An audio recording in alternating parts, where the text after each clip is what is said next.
안녕하십니까. 거꾸로 투자하는 쇼킹 부동산입니다. 지난 주말 부동산 커뮤니티에서 난리가 났습니다. 바로 인터넷 은행의 대출금리 때문인데요. 자, 지금 1년 전 상황이 다시 재현이 되고 있습니다. 굉장히 중요한 소식입니다. 여러분들이 만약에 집을 사실 생각이라면 오늘 영상 꼭 보시길 바랍니다. 영상 전에 구독, 좋아요, 알람 설정은 필수입니다. 11월 이후에 진짜 시장금리가 빠르게 낮아지고 있습니다. 5년물 국채금리가요 4.23%에서 3.29%로 떨어졌고요. 5년물 금융채 트리플 A 등급 기준으로 4.81에서 3.85%까지 떨어졌습니다. 자, 이렇게 금리가 고점이 형성된 게 얼마 안 됐어요. 불과 10월 말이었다는 겁니다. 근데 그 금리 기준으로 해서 한 달 반 만에 무려 1%포인트나 낮아졌다는 거죠. 이게 겨우 1%포인트 갖고 뭘 그러냐? 이 1%포인트가 얼마나 큰 위력을 발휘하는지는 뒤에서 설명을 드리겠습니다. 자, 이렇게 시장금리가 푹푹 주저앉자 제일 먼저 반응한 곳은 K뱅크였어요. K뱅크가 아파트 담보대출 금리를 3.71%부터 취급한다고 공개를 합니다. 근데 실제 조회보면 3.7%까지는 나오진 않고 한 3.85% 전후로 나오더라고요. 그래서 이 K뱅크의 주택담보대출금리 3.85% 전후는요, 현재 공식적으로 나온 가장 낮은 대출금리였습니다. 대출 상담사를 통하면 중소기업 재직자가 받을 수 있는 대출 상품 한 3.5%까지가 있는데, 그래야 특정 조건을 갖춰야 되는 거고, 일반적으로 누구나 검색해서 쉽게 받을 수 있는 대출로는 K뱅크 3.85%가 가장 낮았다는 거죠. 이것도 지금 얘가 비쌀 때 4.58까지 갔었거든요. 그거에 비해서 한참 낮아진 겁니다. 이런 대출금리, 예금금리는요, 앞자리가 중요해요. 앞자리가 4자냐, 3자냐, 그 차에 따라서 수요가 달라진다는 거죠. 자, 내 집을 마련하는 많은 사람들이 K뱅크의 주택담보대출을 고민할 때 카카오뱅크의 금리 폭탄이 주말 사이에 터졌습니다. 바로 연 최저금리를 3.53%로 파격적으로 낮춘 거고요. 중도상환 수수료도 면제가 됐습니다. 원래 얘네들 면제죠. 그래서 K뱅크보다 선호도가 높아요.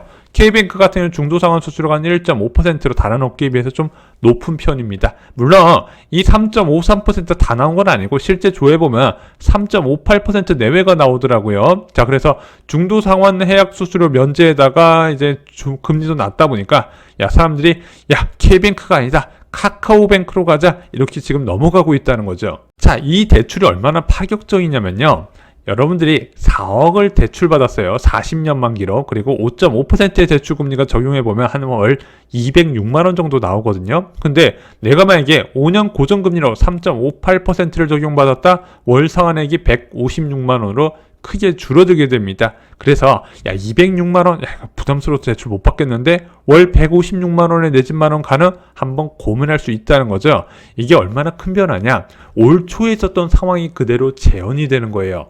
자, 여러분들이 인터넷 은행 대출금리에 주목해야 되는 이유는, 자, 올해 초에 어떤 일이 있었죠? 부동산 가격이 건국 이래 가장 큰 폭으로 폭락했었죠. 레미안 위브 한번 살펴보겠습니다. 여기 34평이 2021년 8월에 15억 5천까지 실거래를 찍었다가 그로부터 1년 4개월 만에 무려 40%가 폭락해서 9억 3천까지 빠집니다. 어마어마하죠. 15억 5천짜리가 9억 3천, 6억 2천만 원이 날아간 겁니다. 진짜 이때 공포가 가득했어요. 이 실거래가 찍혔을 때 둔촌주공마저도 순위를 채우기가 어려웠었죠. 자, 근데 이때 시장을 반전시킨 3개의 카드가 있었습니다. 첫 번째는요, 인터넷 은행의 대출 경쟁, 두 번째는 특례 보금자리론, 마지막으로 50년 주택담보대출이었습니다. 그 첫 번째 인터넷 은행의 대출 경쟁, 2023년 올해 4월 기사 볼까요?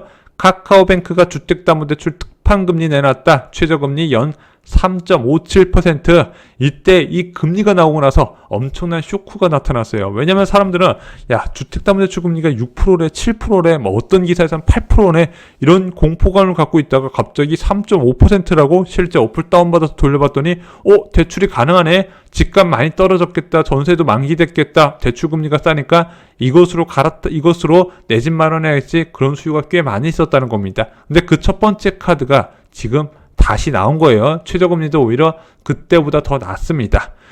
특례보금자료는 이제 없어졌잖아. 이제 특례보금자료는 없어서 끝이야, 이렇게 말씀하실 수 있는데, 내년 1월 이제 얼마 안 남았습니다. 27조 원 규모의 신생아 특례 대출이 시작합니다. 얘가 부동산 가격 저지선으로 작용할 때 가능성 9억 이하에 지금 끊겼던 수요가 다시 늘어날 가능성이 생기고 있습니다. 왜냐면 이거 대상자한테는요, 특례 보금자리론보다 훨씬 더 큰 혜택이거든요.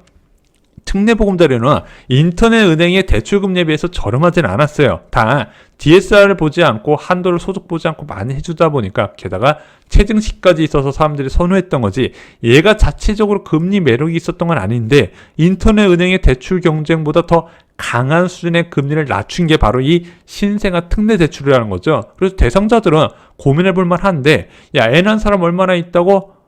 예비 출산 가구도 대상이 된다니까요. 이제 대출 받고 2년 이내만 출산하면 되기 때문에 대상자가 꽤 많이 있습니다. 올해 부동산 반등에 대해서 부동산 커뮤니티에 많았던 이야기가 있습니다. 원래 둔촌 주공은 마피가 나야 돼, 미분양이 나고 사는 사람이 없어가지고 마이너스 프리미엄까지 갔었어야 되는데 정부가 1.3 부동산 대책으로 막은 거야. 야, 원래 수도권 아파트 가격은 더 폭락했어야 돼. 고점 대비 30-40%가 아니라 반토막 이상 폭락을 해서 2017년, 2018년 가격까지 가야 되는데 정부가 특례보금자리론을 출시해서 막았어. 내 전망은 틀리지 않았는데 정부가 어거지로 막아갔기 때문에 정부가 나쁜 놈이야. 자, 저희가 계속 강조드리지만 정부는요, 시장을 움직이는 주체가 아니라 한쪽 방향으로 쏠릴 때만 개입한다 말씀드렸죠. 자, 그렇게 말씀드리면 그럼 정부가 그 대책을 발표했을 때 움직였어야 되는 거죠. 1.3 부동산 대책이 발표됐을 때 미분양 주택을 잡았거나 저는 무순인청에 나섰어야 되는 거죠. 정부가 특례 보금자리론을 발표했을 때 9억 이하 주택의 수요 증가한다는 걸 알고 움직였어야 되죠. 자, 그러면은 이미 놓친 버스는 어쩔 수 없다고 칩시다. 내년에 27조 원 규모의 신생아 특례 자금 대출이 시작이 됩니다. 자, 그리고 9억 이하 주택이 동일하게 혜택을 받겠죠. 자, 이번 대책은 어떤 영향을 줄까요? 자, 내 집 마련을 준비하는 쇼킹 부동산 가족분들께 드리는 조언. 지금 많은 가족분들이 이제 겨울 전세 만기를 앞두고 임장을 다니고 계실 겁니다. 원래 집은요, 정말 추울 때 보는 겁니다. 추울 때 잡은 사람들이 장기적으로 웃더라고요. 자, 근데 주의해야 될 게 있어요.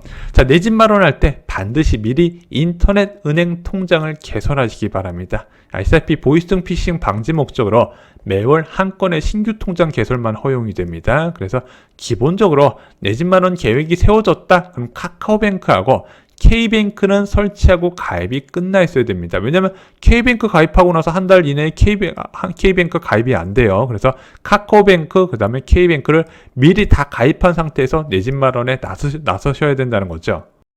그리고 지금 화제가 되고 있는 카카오뱅크도 좀 단점이 있습니다. 먼저 구입자금 대출, 내가 아파트 살 때 대출 받으려는 사람들, 자, 무주택자로 되고요, 1주택자도 되는데 2주택자보다는 안 됩니다. 원래 무주택자만 가능했다가 이번에 1주택자가 다시 늘어났네요. 원래 정부가 이제 좀 눈치를 주다 보니까 1주택자를 제외했었는데 다시 포함된 것으로 보여집니다. 그리고 대환 대출은요, 1주택자만 됩니다. 주택 두 채 입고 있는 사람들은 카카오뱅크의 주택담보대출 대환이 안 되고요, K뱅크만 가능하다는 거 잊지 마시기 바랍니다. 그리고 내 집 마련시 대출금리는요, 세 곳에서 비교하시기 바랍니다. 첫 번째, 인터넷은행, K뱅크나 카카오뱅크 어플 설치 중요하다 말씀드렸죠? 다 돌려보시면요, 금방 조회가 다 와요. 그리고 그 조회한다고 신용등급에 이상 가는 것도 아닙니다. 두 번째는요, 대출 상담사예요. 자, 여러분들 내 집 마련 알아보실 때 공인중개업소를 이제 끼고 하시잖아요. 그 공인중개업소에서 대출 상담사 믿을 만한 사람 소개를 해줄 겁니다. 또는 부동산 커뮤니티에 열심히 댓글 다는 대출 상담사도 있을 거예요. 그런 분들께 대출금리 비교해 보시기 바랍니다. 실제 내가 받을 수 있는 조건의 대출금리를 체크하시는데 지금 인터넷 은행보다는 좀 높게 나타날 거예요. 마지막으로 정책 모기지가 있습니다. 신생아 특례나 디딤돌 대출, 그리고 내년에 출시될 특례보금자리론 동생이 하나 출시된다 그랬죠. 그런 것까지 보면서 대출금리를 결정하시면 됩니다. 그리고 얼마 전에 화제가 됐던 6대 은행 대환 수수료 무료 있잖아요. 자, 이게 처음에 발표될 때는 언론들이 모든 대출의 중도상환 수수료가 무료라고 이야기를 했다가 시간이 지나니까 같은 은행 대환만 무료라고 해요.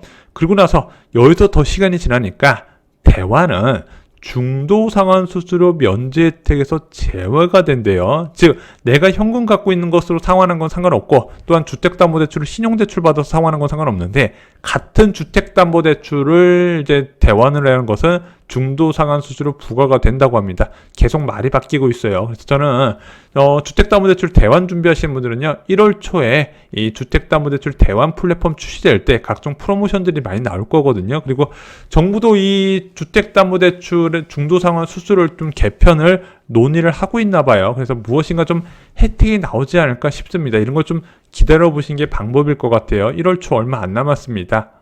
카카오뱅크에서 3.5%대 주택담보대출 상품을 출시를 했습니다. 어마어마하게 낮은 금리죠. 자, 이것이 부동산 시장에 적지 않은 영향을 줄 것으로 생각합니다. 오늘 준비한 소식은 여기까지입니다. 그리고 무주택자가 돈을 버는 가장 쉬운 방법은 부자가 되려면 청약에 미쳐라에 자세히 나와 있습니다. 인생을 바꾸고 싶은 분들께 추천드립니다. 이상으로 영상 마치겠습니다. 감사합니다.